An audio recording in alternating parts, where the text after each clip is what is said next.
So I drove about 45 minutes to a new game store I'd never played at before, and managed to get a 3,000 point game in Blood and Glory against the new Empire Army. So went ahead and brought out my tournament list. He was preparing for a tournament himself, so I thought I'd just give him a little competition. So I got my 3 peg knights in the far right, 2 units of bowmen. Rightmost knight unit is my 9 Grail Knights with standard of swiftness.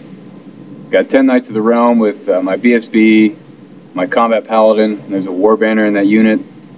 49 Men at Arms holding up the center, the level 2 of Beast with the prayer icon. 11 Knights of the Realm with my Heroic Killing Blow General, standard of discipline. And 11 Knights Errant with the Banner of Eternal Flame. And my level 4 of Life with Crown of Command is in that unit. Then I have my 2 mounted yeoman units there towards the left. 1 Treb in the foreground and 1 off the screen on the hill to the left. So this picture is actually taken after Vanguard moves, as you can see. So I tried my next couple battle reports. I tried taking pictures with my iPhone. I finally got with the rest of society and finally got one. So some of the pictures are pretty decent, but others are just garbage because I am not good at taking pictures with a phone, I guess. But anyways, he's got a big deep unit of spearmen here. On the right, he's got his general and a warrior priest. His general had Crown of Command, I think a 4 up board save. But there's a detachment of 10 crossbowmen and 20 or so halberds. On the hill, he's got a Hellblaster, an engineer, 2 great cannons. Looking more towards the center, yeah, blurry picture, but got a unit of 25 or so great swords with a detachment of halberds to the right of them, and his BSB is in with those great swords. Looking more towards the left, so he's got a unit of 10 normal knights, and they have a standard. Hellblaster gun again, and 4 Demigryph Knights who also have a standard. So he had 2 standards on his knight units. He had his BSB, he had his general, and I don't remember if his general spear unit had a banner or not. I remember him saying that he had 5 fortitude, but it may actually be 6. My army ends up with 7, so I got a slight advantage either way. So you can see my Vanguard moves over here on the left. Yeah, I just wanted to hide 1 mounted yeoman unit to pop out and maybe redirect his Demigryphs if I need it, and I put 1 out there for bait as well. And so if that knight unit wants to charge him, he's going to need an 11 to overrun. And if he doesn't make that, I would juicy countercharge. So Empire turn 1, he more than takes the bait and brings his Demigryph Knights in along with his normal Knights. So definitely overkill to take down these mounted yeomen. And his Knights need an 11 to overrun to contact my level 4's unit, who's stubborn anyways, so still a decent chance of holding, even if he makes it.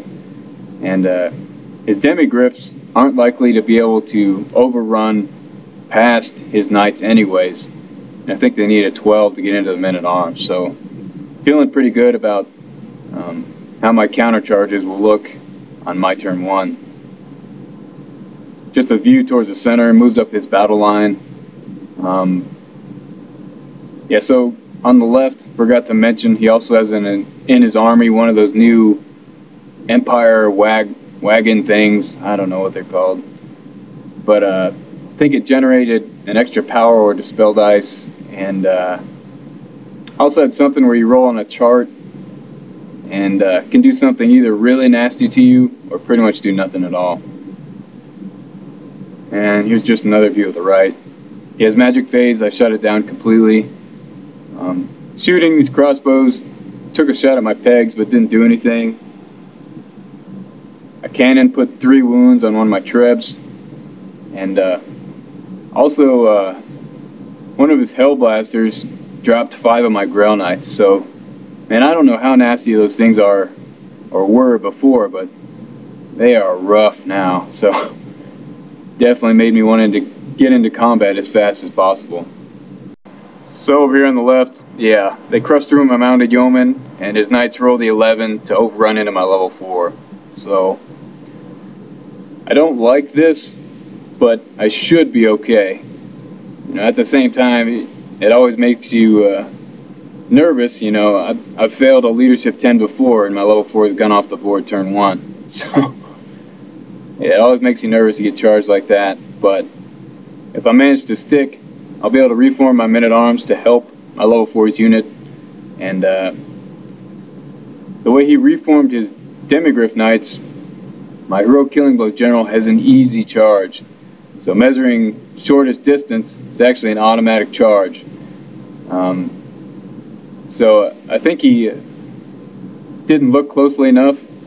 You know, looking at the length of my knight bus, he figured there's no way I could possibly charge him between my men-at-arms and his knights, but it's actually a really easy charge. I just go straight forward, take my free 90, and boom, I'm right in. And so sure enough, on Brett turn 1, I declare that charge, and yeah, he doesn't roll nearly high enough to get away, and so I run down the demigryphs before they even get a chance to fight. I reform my men-at-arms, as you can see, so that I can either support my level 4's unit against those knights, or if my general's unit gets countercharged and holds, I can support there as well. So yeah, it's nice taking down the demigryphs, but I'm also a little bit worried now that my general's unit's kind of stuck out in the open with some easy countercharges from the great swords and the chariot. So ignore that big miscast template. That'll come to play in a bit. So on the right, I declare these charges. Peg Knights into his detachment of crossbows, double paladin unit in with his general and warrior priest unit, and Grails into his detachment, or the remainder of my Grails, I should say. Yeah, I just wanted to get into combat as soon as I could. Did not want to sit, you know, out in the open and have to deal with those hellblasters and cannons, because those are just true night killers. So on my magic phase, my level 2 rolled 2 or 3 dice at a Weisson's Wildthorn on my general's unit that's sitting out in the open there. And so she miscast, killed a bunch of peasants, and put a wound on herself. Over here, my level 4 cast +2 toughness on my general's unit. I think she only rolled 2 dice at it, and also got irresistible force. Blew up a couple knights, put a wound on herself.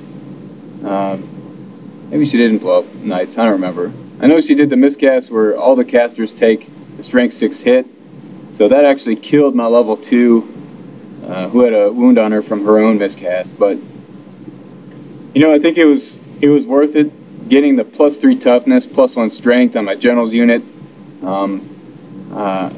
I think they have a much better chance at surviving now out in the open. So I think it was a worthwhile trade. So after close combat here on the right, my Peg Knights, you know, crushed through these crossbowmen, but one remains. And it turns out that the general's unit with Crown of Command can pass his stubbornness onto his detachments. So this one remaining crossbowman is on a stubborn 9, and he held. So definitely a interesting lesson on the Empire there. Double paladin unit, take down a couple spears. Clearly he's going to be steadfast for a long time. But, my combat paladin puts a wound on the warrior priest. And my Grail Knights, you know, grind that out, take down a couple halberds, but they also are on the stubborn 9, so they hold. So after close combat here on the left, I only lose 2 knights to his charge and take down one of his with my strength 3 attacks. So managed to draw combat and hold, which was fantastic. So I'm only on a stubborn 8 because my general's so far away, so I don't want to have to take that test.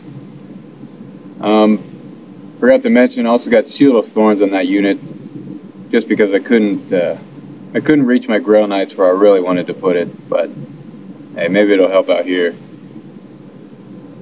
So here's just an overview shot at the end of Bretonnia in turn 1. So a lot of action going on for turn 1. And yeah, sorry about my finger there.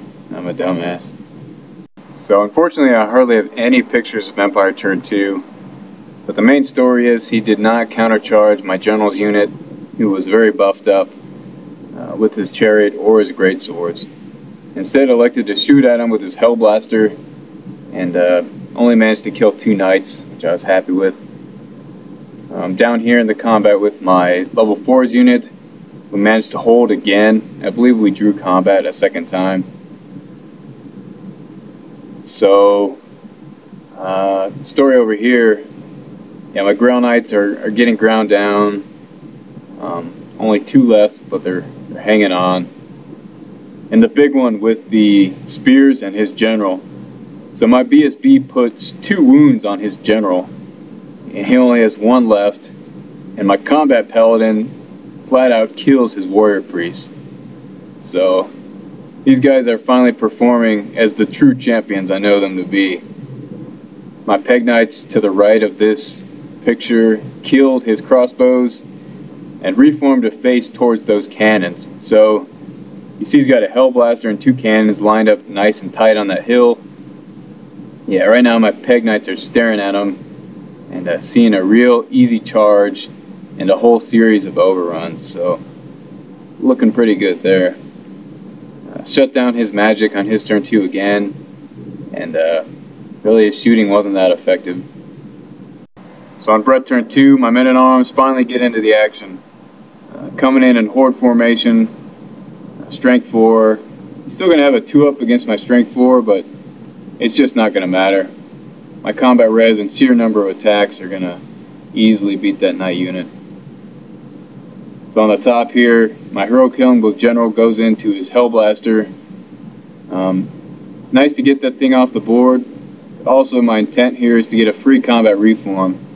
So I'll reform such that I'm out of the charge arc of his chariot and his greatsword unit.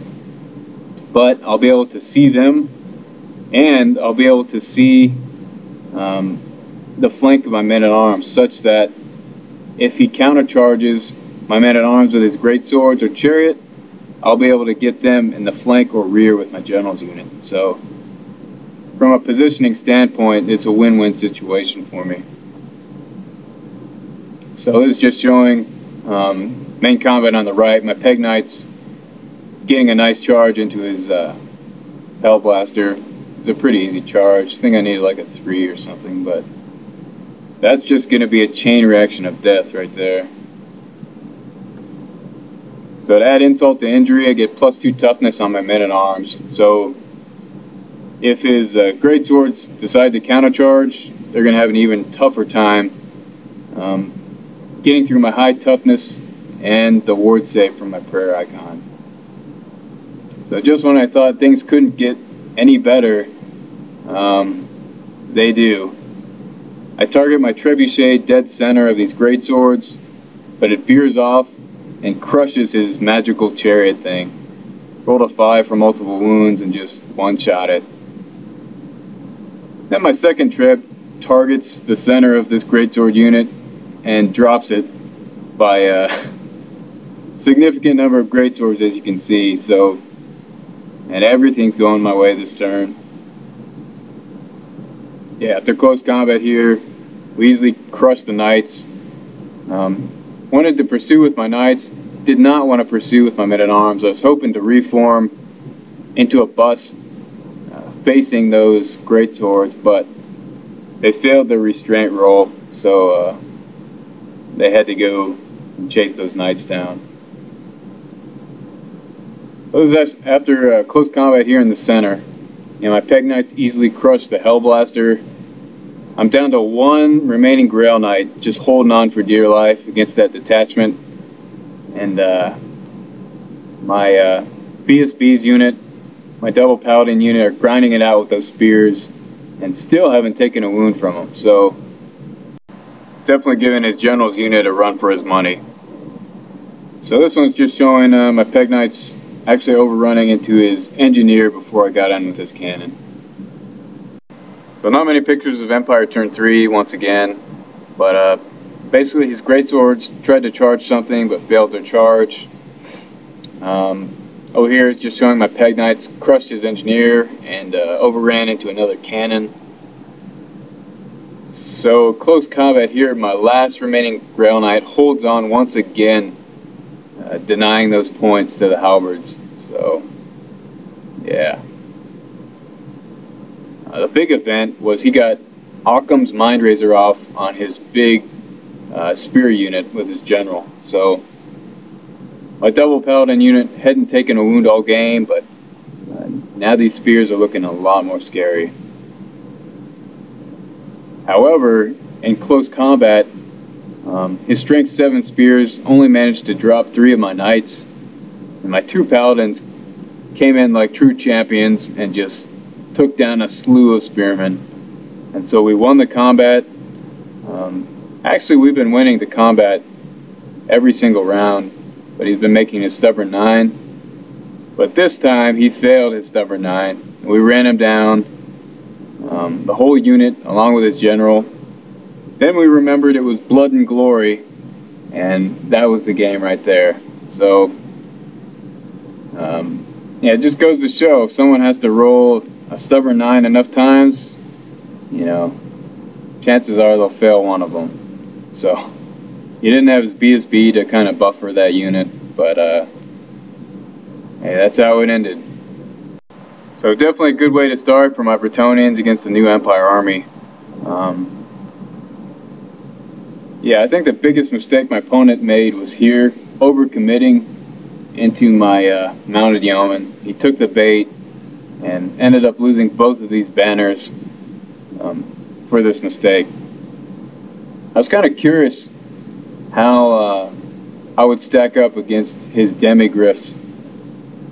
They seem like they could be fairly decent knight killers with their armor-piercing attacks, especially on the charge, but didn't get to see them in action, so I'm not sure how much I need to respect these. I don't think they're quite as bad as Mournfangs, but I guess I'll have to wait and see. You know, overall, it was nice to see a bunch of the new Empire units out on the table and learn a thing or two about their abilities. I don't know if this is going to be an army representative of what I'll see in the future. I don't know what's optimized for the new Empire, and neither did my opponent. That's why he was testing out this list for the tournament. But anyways, Empire so far has been an enjoyable matchup for me because I've had 2 fairly solid victories. But opponent was a good sport in spite of the way the game went. So yeah, a lot of new opponents to be found at this new game store. So I'll have to go down there once in a while on the weekend and see what I can round up. So interestingly enough, playing on the table connected to mine was another Bretonnian player with a fully painted army. You know, I'd never even met another Bretonnian player, and so everyone at the game store was amazed to see 2 Bretonnian armies playing side by side. I thought it looked pretty cool, but this guy's actually a pretty experienced tournament player. And here he is playing against the fearsome ogre wargaming, and he's triple charging him with a double 15 bus and a unit of 9 Grail Knights into the Iron Gut Star. So yeah, I know exactly how that's gonna end. There's a picture I took at the end of their game. He managed to kill all the Iron Guts, but he couldn't choose which character had the Crown of Command. As you can see, rounding the corner, there's the Stonehorn and the Mournfangs coming in for the kill. So, a sad day for my Bretonnian brothers. But, luckily enough for me, I got to have my first game against another Bretonnian player right after mine. So, this guy's my next opponent, and you'll see his army in my next battle report. Anyways, hope you guys enjoyed.